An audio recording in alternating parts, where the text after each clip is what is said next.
How we doing? How we doing? This is Destination Denver, Colorado, and today, is Denver, Colorado still a good place to live? We're here to talk about it, starting right now.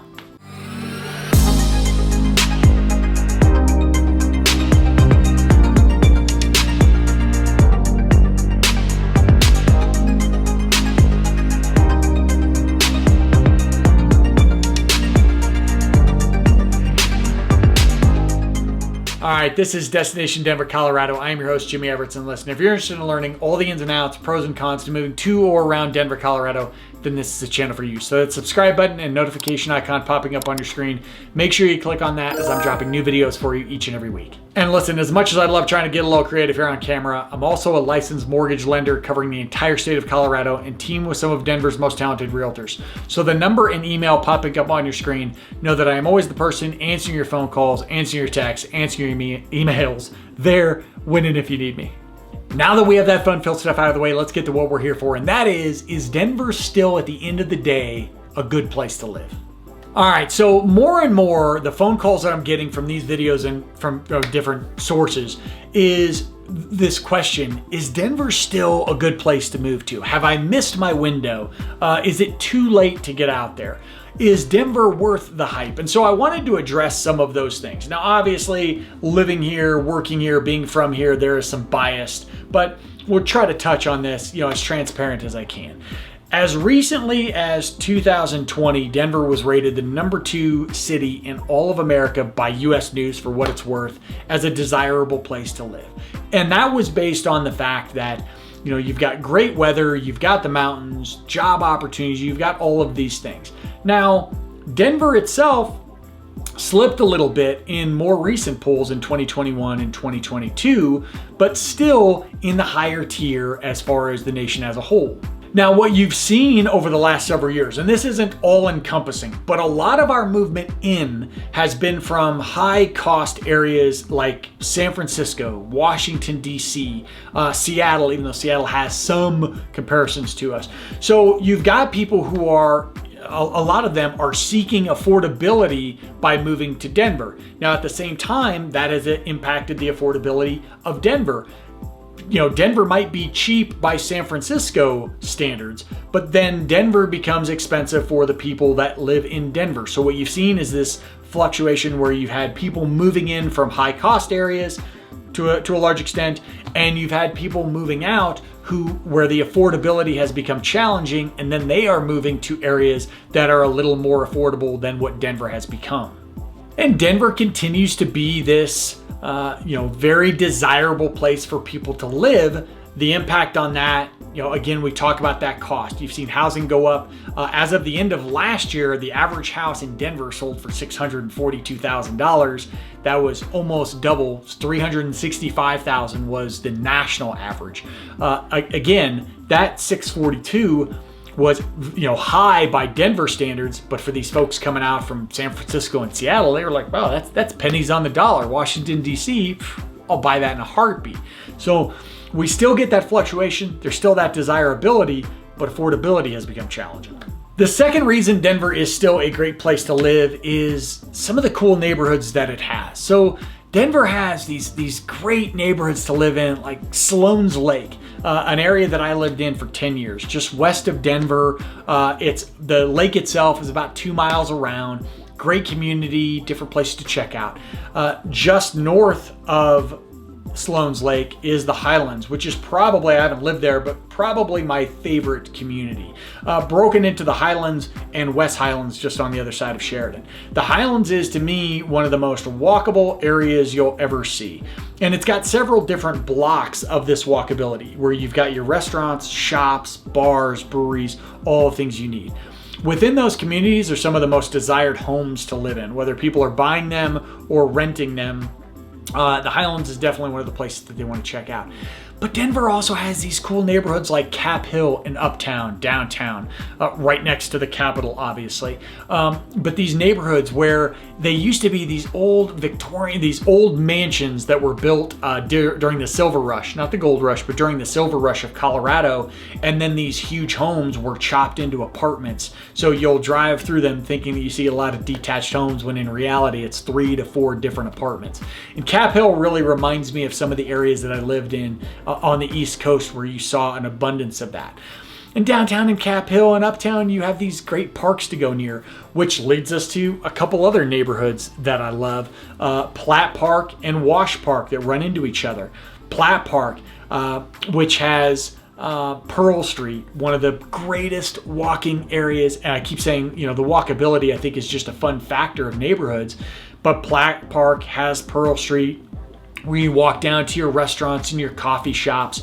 Wash Park, one of the most desirable neighborhoods in all of Denver. Wash Park is an amazing area. It's got, you know, a trail around the entire park, a bike path around the entire park. It's got ponds, it's got tennis courts, it's got basketball courts. Anytime you see the sun out in Denver and the weather is, you know, even a little bit warm, you can expect Wash Park to be packed. And I mean, you want to be impressed, check out some of the houses that line Wash Park. And I will say this, if any of you can afford those houses, feel free to call me. I'm teasing, but just an incredible community. And then obviously, you got to include 5 Points or Rhino, aka River North, one of the more popular communities. You know, great art district, ton of bars, restaurants, some new construction out there, some amazing apartments, townhomes, houses. So Rhino, one of the more impressive neighborhoods in all of Denver. Now, I will say with that, you know, we talk about point number one, all these people moving here and the affordability issue.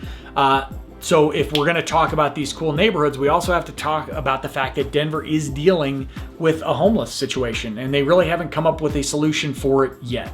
I think over the last several years, there was a period of time where we blamed it on marijuana being legal, and that may have played, you know, part of a factor. I'm not saying it didn't, but really, you know, during COVID and the quarantine and everything, we saw just this jump. We saw tent cities starting to be built in Denver, and you know, a lot of that has been I don't want to say taken care of, that's the wrong term, but you're seeing some improvement, but we're still a long ways from it. There are still areas of Denver, and especially in the heart of Denver, there's just a lot of homeless everywhere. The resources just don't seem to be there for them yet, and the city hasn't really come up with a strategy yet on how to properly help these people. But getting back to the good, the third reason that Denver is still a good place to live in is that our suburbs are on point. I mean, whether you're going in any direction of this city, you get out west, you come to suburbs where I live, like Lakewood, Wheat Ridge, Arvada, Golden, Littleton, just great communities. Most of them, with the exception of poor old Lakewood, have their own little, you know, cute downtown areas. Yes, I said cute, you can judge me, but great areas. And then you get up into the mountains. You know, if you head north, you've got Thornton and Westminster. You get a little northwest, you're gonna get up into towns like Louisville, obviously Boulder, which is, you know, very desirable, a bit out of Colorado, and its own, a bit out of Denver, and its own city. East, you've got Aurora, which is, you know, very big. We've done some videos on those, but Aurora has just these great pockets of communities within it. And then you get south to communities like Highlands Ranch. I already mentioned Littleton, which is technically southwest. But you get communities like Centennial, Greenwood Village, Lone Tree, Highlands Ranch I mentioned. And then southeast, you get out to a community called Parker, which is about 45 minutes from the city. But Parker and Broomfield to the north, how can I not mention Broomfield? But between Parker to the south and Broomfield to the north, you've got these great communities where, I mean, you get out there on a sunny day and you just see kids playing baseball, people out on their bikes, hiking trails, walking paths everywhere. The suburbs of Denver are truly on point. The fourth reason Denver is still a good place to live is that our economy is strong and continues to be so. So there was a period of time, I'd say around 2011, 2012, where Denver, especially from a high-paying job standpoint, was an oil and gas town. That's not to say that was the only job you could find, but most of your high-dollar paying jobs were oil and gas. Denver has since evolved to be, it's a tech hub, it's finance, it's health, it's education, still oil and gas, it's breweries, it's marijuana. There's a lot of different industries that help carry Denver. So as an example, when oil and gas took a hit several years ago, not that it's climbed out of it all the way, but when it took a hit several years ago, there was a point where that probably would have crippled Denver, and instead the other industries really held sway. So our economy is very healthy, continues to grow, continues to bring more workers. And obviously we also have people that are coming here and taking advantage of the fact that they can work remotely. So it's not all a situation where people are going into offices or necessarily working in an industry within Denver. But again, as you get some of these tech people, we mentioned San Francisco, Seattle, Washington, D.C., you get some of these folks moving in here, definitely some people taking advantage of that remote work. So the fifth reason that Denver is still a good place to live, and we will use this as a knock sometimes, as a benefit sometimes, but Denver is a decent sized city with some pretty big growth and decent sized infrastructure. So some of our roads, especially our highways, the infrastructure within Denver, it wasn't necessarily built or prepared for this massive growth in population. So yes, you do have some infrastructure issues in Denver. There's some roads that need some work, and you will consistently see traffic. The reason I say it's still a good reason to move, or is it still good to move here, is that our traffic, compared to many metropolitan cities where their traffic stops, Denver's traffic very rarely stops. For the most part, it moves, it's gradual. Your 15-minute drive might turn into a 20 or 25-minute drive. Your 45-minute drive might turn into an hour, but you're not in a situation like a Los Angeles where it takes you 15 minutes to go a mile and a half. You don't see that here. Because of that, I think Denver has done a pretty good job of handling the infrastructure changes with the population growth. There is genuinely, from geographically, and from an architecture standpoint, a city planning standpoint, there's only so much they can do. They've done a pretty good job managing it. Could they do a little better? Sure. But overall, if that is something we're considering, I would say from an infrastructure and traffic standpoint, it's still a good reason to move here in comparison to other major cities. If you're moving here from a rural area where seeing one other car on your drive to work is a change of pace, then you're probably going to have a different opinion in that situation. The sixth reason that Denver, Colorado is still a good place to live is the outdoors, and you can't get enough of it. And we take advantage of it pretty much every opportunity we can get. When the sun's out and it's not piling snow, and even in that case, sometimes we get outside, but we are constantly outside and we're constantly doing things. Whether that's a walk around your neighborhood or a visit to the park or getting into the mountains, hiking, biking, camping, skiing, snowboarding, snowshoeing, all of those things, there's just a ton to do outside. And there's a ton of different places to visit for it. I'm constantly reminded by my most outdoorsy, that's a term, my most outdoorsy friends, how little of Colorado I have genuinely explored. You have this massive state filled with outdoor wonders and how much of it we've enjoyed. But Denver is spoiled in that way, because whether we take a 20 to 25 minute drive to just get into the foothills and enjoy the foothills of the Rocky Mountains, or whether we drive an hour, 2 hours plus and actually get into the heart of it, we've got a lot of outdoor activities just at the tips of our fingers. We have things here in Denver that people from around the world, forget the nation, people from around the world fly to Colorado to see some of these places. And here I am, I can just jump in my 4Runner, drive up and see these places in an hour. We're spoiled in that way.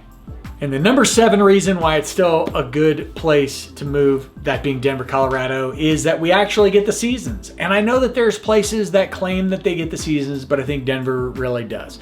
I don't know about you, I've lived in places where it's like sunny and sticky, and then all of a sudden it is like gray and cold forever, and then it's hot and sticky again. Whereas Denver, we had a really long fall this year. We had a fall that seemed to last, obviously on the calendar it lasts a couple months, but usually you do have these few weeks of nice weather and then it starts snowing. We had this extended fall. Heck, there were still leaves on the trees into late November, early December, some of the trees. So we get that season. Springtime, you really start to see things blossom. You see, the weather, we get probably our most wild weather swings in spring, where it'll be, nice and sunny and 70 degrees, and all of a sudden you'll get a snowstorm out of nowhere. This year, we actually had a situation where the leaves had grown on trees were just happy as can be, and then we got this random dumping of snow in like late May, and it broke a ton of branches. It was wild. So that's not really springy to hear about a snowstorm, but you have these seasons, you really get to enjoy it. And then our summer isn't super, super hot and our winter isn't super, super cold. I just want to use super as many times as I can. So you get the seasons and you never have an extreme. Doesn't get as hot as it does in your hottest climates, certainly doesn't get as cold as it does in your colder climates. We just get a nice in between. Now, I did have to add, because I was kind of surprised by this, maybe not so surprised, but a thing, I'm actually going to give you a reason why it might not be a good place to live. And that was US News rated Denver as the 139th out of 150 places for retirees. And I had to dive into that because I was really wondering. And one of the biggest factors for that was affordability. Which again, we talk about expensive places. Denver can be on the affordable side, but that's what they thought. They also hit us for healthcare in that range. And I'm not going to pretend to be a healthcare of retirees expert, but that was what US News found. It found that affordability was a big issue and healthcare was a big issue for retirees moving here. If you believe US News, you could believe that maybe retirees won't find Denver to be the best place to live. Or you could say, you know what, US News, forget about you. I can afford Denver and I can take care of my own healthcare. Either way. Just figured I'd end on that random note. Overall, is Denver still a good place to live? Well, you have a lot of people moving here that would say so, and you have a lot of people who have no intentions of moving away from it because of how good it is. But if you want to discuss that at length, that is a great time to hit me up. The phone number, email popping up on your screen. I'm always the person answering your phone calls, answering your texts, answering your emails, there when and if you need me. This is Destination Denver, Colorado. I'm your host, Jimmy Everts. That was, is Denver still a good place to live? Until I see you next time, peace.